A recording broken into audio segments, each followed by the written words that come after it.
Continuing our team coverage with the rhetoric between former President Trump and President Biden. President Trump called for President Biden to be thrown into jail. Hello again, I'm Amanda Hall. And I'm Emma Heaton in for Russ McCaskey. Now, in a recent call recording obtained by CNN, you can hear the president say, quote, "We're done talking about the debate. It's time to put Trump in the bullseye." As Mr. Biden addressed the nation in the Oval Office, he said this.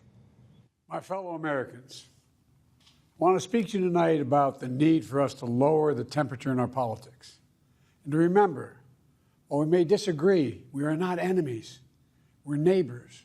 We're friends, co-workers, citizens, and most importantly, we're our fellow Americans. It's time to cool it down. We all have a responsibility to do that. Yes, we have deeply felt strong disagreements. The stakes in this election are enormously high. I've said it many times that the choice in this election we make in this election is going to shape the future of America and the world for decades to come. I believe that with all my soul. This battle between the two presidents has been filled with slander, and now we're asking, if they're not attacking each other, what will they talk about? Wink News anchor Annette Montgomery joins us live in the newsroom. Annette, will this unity campaign last? Amanda and Emma, taking a look back at history, it's unlikely. For now, both candidates say they're focusing on a message of unity, but it's not a message voters should expect to see until November, especially as we've seen on both sides, attacking each other has proven to be their model. Look at what happened. Shots fired at former President Trump has both political parties vowing to stop firing shots at each other. If we get to September and they haven't restarted that, then I'll say, okay, I was wrong. They have a permanent change in behavior in this political campaign, so and I can respect that. But I wouldn't bet on it.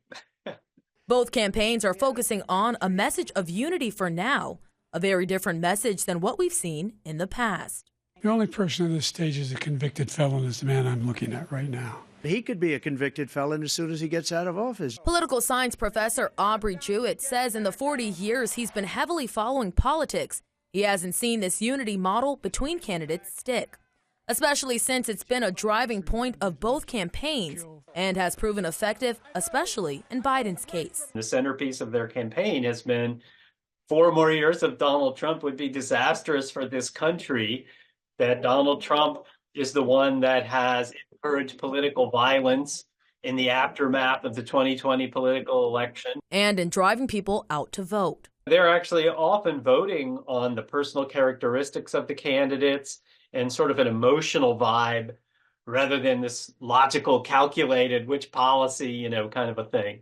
Now the question becomes, if the presidential candidates aren't attacking each other, what will they talk about?